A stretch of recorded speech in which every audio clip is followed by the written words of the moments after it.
Welcome back to Classic Soap Operas Podcast. Today, we're heading back to January 1997, a month packed with secrets, schemes, and the kind of cliffhangers that kept fans glued to their screens. If you're a longtime viewer or just diving into days, this monthly summary will guide you through the major storylines that made January 1997 a turning point in so many characters' lives. Let's jump into the chaos. Welcome to the Deep Dive, where we sift through the information you care about. To bring you the most fascinating insights, and those really satisfying aha moments. Exactly, all while respecting your time. So, today we're tackling a request from the learner.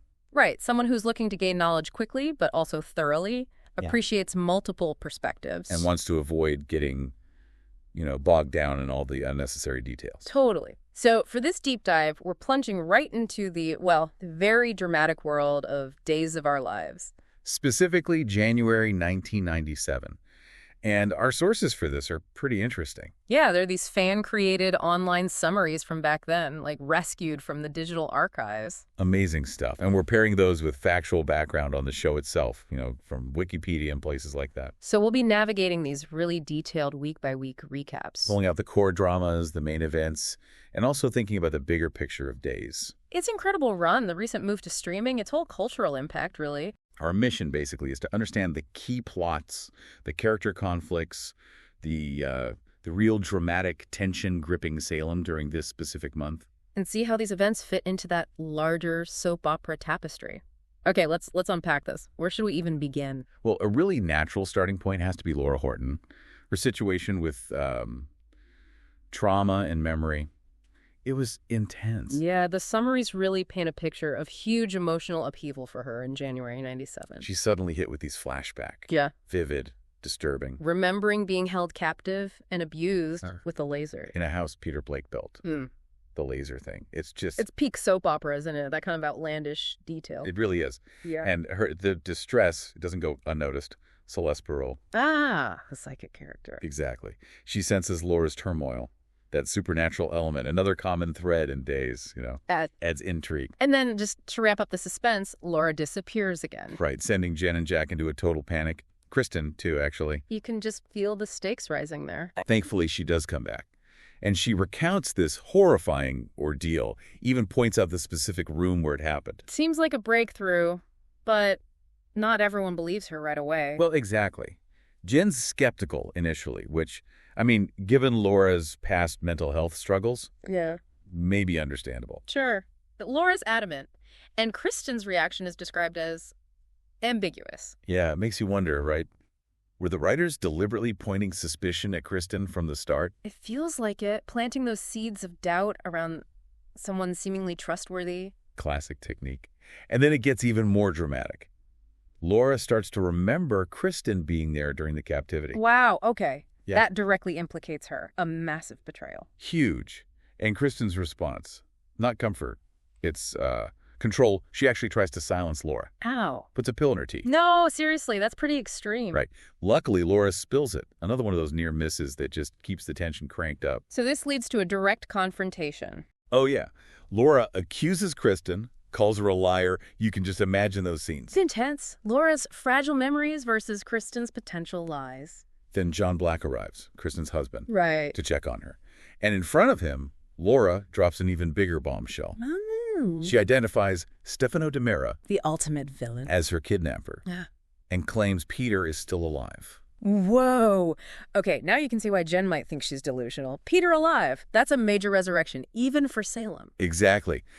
But Krista's reaction is, telling. She immediately calls Stefano. Confirming some kind of connection there. And then realizes she's being watched by Lynn Michaels. Okay, and Lynn's reveal is a game changer, right? Totally. She admits Stefano is her boss.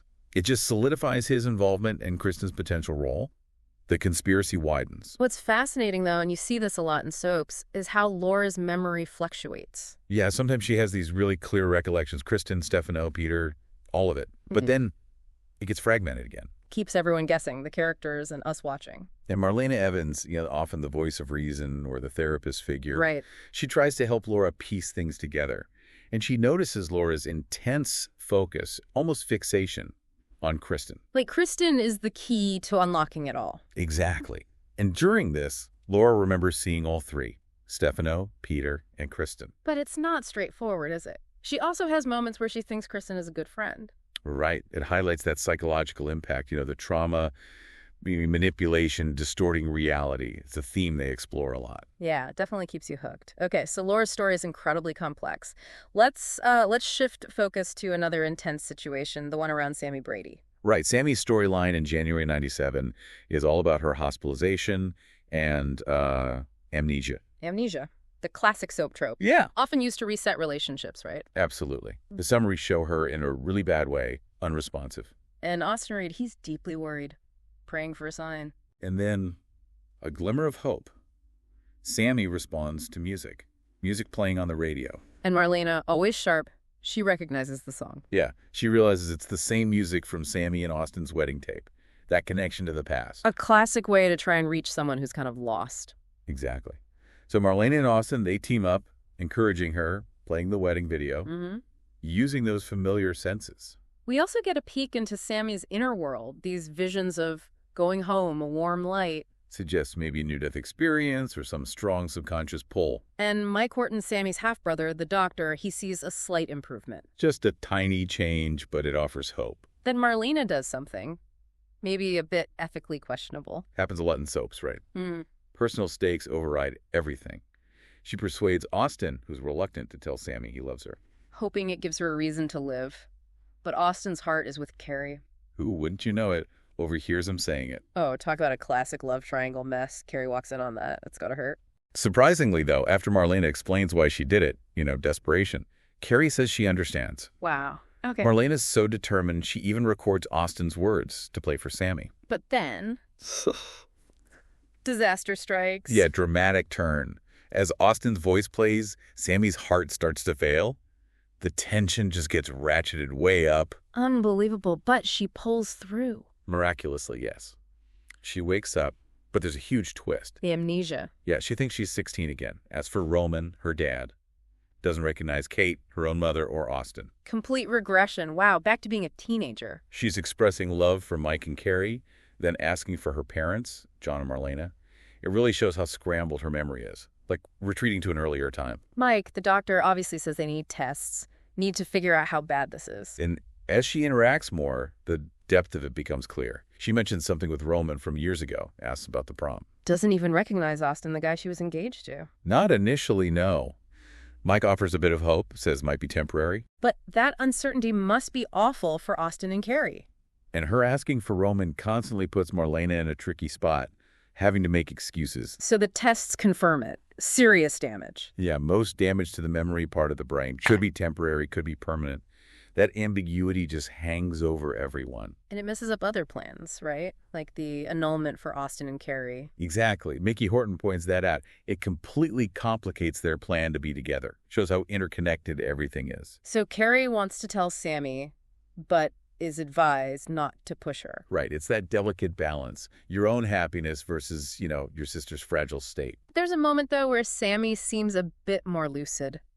Asks what she needs to remember. Yeah, brief moment. She even promises Carrie she'll try. A little hint of the old Sammy, maybe. But Austin's still holding out hope she'll recover enough to sign those annulment papers. His focus is still on Carrie. Yeah. This whole storyline, it's just classic soap opera using a medical crisis to create intense relationship drama. Absolutely. Okay, now, Kristen Blake. Let's dig into that web of deceit around her pregnancy. Right. January 97 finds Kristen deep in this scheme. And the first little sign that something's off, John notices she missed a doctor's appointment. A small detail, but it starts the unraveling. And Kristen, she's a master manipulator, subtly trying to turn John against Marlena moving out. Suggesting it's not just about needing space for the baby.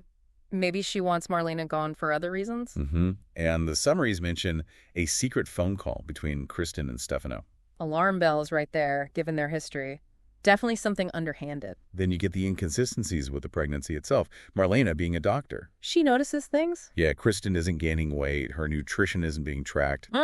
Things that just don't add up. And her own doctor, Dr. Robbins, finds it weird she never mentioned being told she couldn't conceive before. Right. It clashes with this whole miracle baby story. Raises big questions. John gets worried too, right?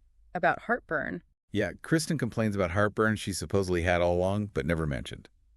Another piece that doesn't fit. The biggest red flag, the blood tests. Huge. The results don't match her previous samples. Dr. Robbins actually suspects 2 different people were tested. Wow. Does he follow up? He dismisses it initially, thinks maybe it's a bad test kit, but, the seed of doubt is planted for him and for the audience. And Kristen's reaction? Highly suspicious. Yeah. She flat out refuses a second blood test. Major sign she's hiding something big. So how is she managing this? Well, the truth starts coming out. Kristen makes an urgent call to Susan Banks. Susan Banks. And it's revealed Susan is impersonating Kristen, even practicing her makeup. The doppelganger plot. A soap opera classic. So Susan is the one going for the blood tests? Yes, pretending to be Kristen. She even changes clothes strategically for a later switch. It's elaborate, risky, typical Salem drama. And Kristen's relationship with Susan? Yeah. It sounds exploitative. Oh, definitely. Kristen is harsh, controlling, Yeah. clearly taking advantage of Susan. And someone almost catches them out. A nurse. Yeah, a nurse notices Kristen wearing a different blouse after the blood draw. Another potential loose end. And all this is happening while John is planning a surprise wedding? He has no idea. None at all. Completely in the dark. Then Father Jansen refuses to officiate, adding more mystery. Kristen makes up some excuse about John being a priest before. Yeah. Another lie, likely covering up the real reason, whatever that is. The irony. John teasing her about deep, dark secrets. If only he knew. It's almost funny. Then there's a public slip-up. Susan is seen out. Yes, at the Salem Club. Kristen sees her and reprimands her. Shows the constant pressure to maintain the charade. And Vivian Alamain sees this. Vivian, always watching. She sees Kristen, then later sees Susan leaving the club with a university hospital bag. Ding, ding, ding. Vivian smells a rat. Absolutely. Her suspicions are immediately piqued. Kristen and John are still talking about Marlena moving out for the baby. And Kristen pushes for a church wedding, which raises more questions for John. He's starting to notice these little things. Kristen checks in with Susan, right? Asking if anything important happened. Yeah, it shows how much she relies on Susan to keep the secret. And then Kristen reveals the full plan to Susan. Mm-hmm. Tells her the baby's a boy, lays out the scheme. Susan gives birth in a private hospital. Then they switch the babies. But the blood type difference, that's a big problem. A huge potential complication they acknowledge. And we see Susan. She's not entirely stable, is she? Talking to a doll. Yeah, a glimpse into her fragile mental state. Yeah. Suggests Kristen is exploiting someone really vulnerable here. Yeah. It's classic soap. Manipulator preying on the susceptible. It's an incredibly tangled web. Okay, let's pivot again. Yeah. The Beau, Hope, and Billy love triangle. Always dramatic. Oh, it reaches a real boiling point in January 97. Beau tells Billy, basically, I love you as a friend, maybe more, but I'm committed to Hope. That classic push and pull. Desire versus loyalty. Right. Then he buys her roses for understanding, Mm. which feels a bit, I don't know. Awkward. Patronizing, maybe. Yeah. The tension's still there. And Kate Roberts is stirring the pot. Of course. Encouraging Billy to go after Beau, seeing an opportunity for her daughter. But then Billy overhears something crucial. Yes, another eavesdropping moment. She hears Beau telling Shaundi how much he loves Hope, that he'll never give up. Ouch. That's got to be decisive. It seems so. Billy decides to go back to Paris, seemingly accepting defeat. But Hope thinks they need closure first. Wants Billy to stay. Yeah, Hope's proactive. She goes to the airport, asks Billy to stay so Beau can choose, once and for all. And Beau overhears this at the airport. Yeah. Prime soap opera territory. Absolutely. Beau's frustrated, feels like a prize, and walks out on Hope. So Billy leaves, goes to Paris. She boards the plane, seems like it's over. But this is Salem. Nothing is ever truly over. Hope comes up with this plan, let Beau and Billy explore their feelings, see what happens. But Kate tells her Billy's already gone. But she's not. Nope. To Kate's shock, Billy returns. Changed her mind mid-flight. Decides she's going to fight for Beau. Wow. Throws Hope's plan completely out the window. Hope finds her back at the airport. Again, urges her to stay so Beau can choose. Yeah. Beau arrives. Even angrier now. And Hope suggests that Beau and Billy should basically date while she waits. Yeah, it's a surprising, maybe manipulative move. Seems selfless, but you wonder. How does Beau react? He shuts it down. Declares his love for Hope unequivocally. Billy starts to leave. But Hope stops her, insists on a conclusion. Yeah, Beau says again, I love Hope. and leaves them to it. So Billy finally leaves for real this time. She boards the plane again. Hope's left waiting anxiously on the docks, wondering if her gamble paid off. The docks. Another classic spot. But wait. Twist. Billy shows up dramatically at the Kyriakis mansion. She came back again. Changed her mind again. Decides she's staying to fight for Bo. Unbelievable. Hope must be reeling. And realizing she might actually lose Bo, she agrees to Frank O'Kelly's offer a modeling job out of town. Needs perspective. Bo's still processing Hope, wanting him to explore things with Billy. And confides in Caroline, his mom, who drops the bombshell. Billy never left. So Billy makes her move. Tells Bo she's willing to see if there's a chance. But Bo holds firm. He loves Hope. Then Hope tells Bo she's leaving with Franco. Yeah, setting up even more complications. Bo's still against her plan. And Franco's manipulating things behind the scenes. Oh, yeah. Arranges a call for Bo about the island murder case. Distraction. And tells Billy that Hope's leaving with him. Exactly. Basically saying, here's your chance, Billy. And the month ends with Billy overhearing Hope on the phone. Misinterpreting it. Deciding now it's her turn with Bo. The miscommunication, the tension. It's at its absolute peak. That triangle really shows the never-ending drama of soap relationships. Okay, briefly. Jack and Jennifer, they were having issues too. Yeah, big legal trouble for Jack. He decides to plead guilty. Why? Believes it'll protect Jen and Abby from bad press. Seems motivated by love, but it's a huge risk. And Jennifer overhears him saying he cares too much to go to jail. Right. Shows his inner turmoil. Yeah. Eavesdropping again. Key plot device. So Jennifer begs him not to fight. Desperately. They have this emotional hug. Unaware someone's taking photos outside. Uh-oh. Cliffhanger foreshadowing. Classic. Mickey tries to talk Jack out of pleading guilty, but Jack's determined. Mickey delays filing it, though. Gives Jen time. Yeah, a small reprieve. Jen tells Jack she hurt him, urges him to change his plea for her and Abby. Their whole future is on the line. Really highlights those family sacrifices and potential consequences. Okay, last but not least, Vivian Alamein. Always scheming. Always. January 97, she's in full manipulative mode. She and Ivan are eavesdropping at the hospital. Listening in on Sammy's situation. Exactly. Vivian thinks Sammy waking up means Kate's secret will come out. She tries to see Sammy in the ICU. But Mike stops her. Protecting his sister. Sets up that conflict. And when Sammy seems to have amnesia, Vivian gloats to Kate. Can't resist. Sees it as a setback for her rival. Those long-standing feuds drive so much. Then Vivian and Ivan go undercover. Doctor and nurse. To get Sammy's blood test info. And that's how they discover the inconsistencies in Kristen's blood types. Wow, so Vivian uncovers Kristen's secret. She gets a huge piece of the puzzle, yeah. They almost get caught, but escape. Adds that suspense. Bit of comedy, too. And Vivian's already plotting how to use Sammy against Kate. Sees her as a pawn.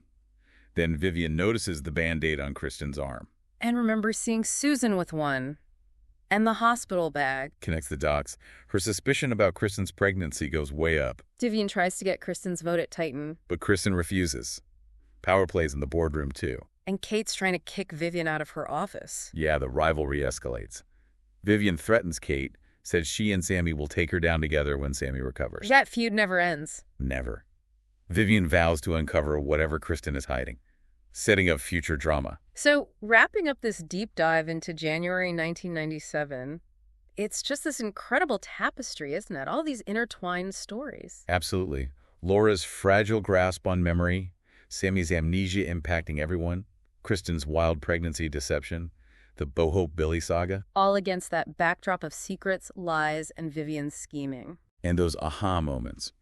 The blood tests, Laura's accusations, Sammy's regression, the constant back and forth with Bo, Hope, and Billy. It really highlights the complexity, the interconnectedness of these characters' lives. The stakes feel so high for everyone. It's pure serialized storytelling power. Yeah, and think about it.